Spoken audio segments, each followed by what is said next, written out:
পিনাকি ভাইকে চাই চাই বাংলাদেশে আমরা চাই। তিনি একজন মেধা এবং প্রকাশশীল ব্যক্তিত্ব এবং সারা বিশ্বব্যাপী তার একটা সুখ্যাতি আছে বলে আমি মনে করি এবং বর্তমান ছাত্র জনতার কাছে তার যথেষ্ট গ্রহণযোগ্যতা আছে।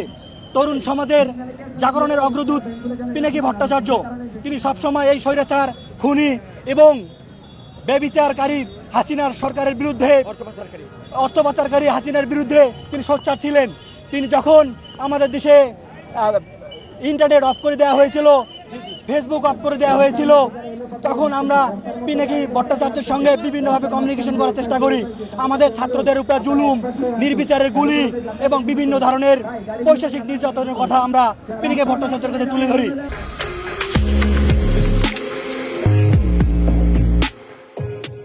তিনি বিশ্ববাসীর কাছে এই ছাত্রদের অবস্থা তুলে ধরেছেন, যার ফলশ্রুতিতে আমরা আজকে একটা সোনার বাংলা পেয়েছি, স্বাধীনতা পেয়েছি। আমরা এই 32 নম্বরে দাঁড়িয়ে কথা বলতে পেরেছি ইনশাআল্লাহ। এই ছাত্র জনতা, এই বাংলাদেশের স্বাধীনতা ততদিন থাকবে, এই বাংলাদেশ যতদিন থাকবে, এই ছাত্র জনতার অভ্যুত্থান যতদিন থাকবে, ততদিন পিনাকি ভট্টাচার্যের নাম থাকবে। আমরা চাই, আমি আকুল আবেদন করব মাননীয় প্রধান উপদেষ্টা ডক্টর ইউনূস স্যার এবং অন্তর্বর্তীকালীন সরকারের যে উপদেষ্টাগণ আছেন, তা আপনারা সিদ্ধান্ত গ্রহণ করুন। ডক্টর পিনাকি ভট্টাচার্যকে এই দেশে ফিরিয়ে আনতে হবে।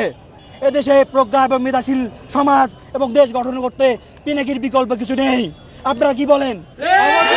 আমরা পিনাকিকে এই দেশে চাই।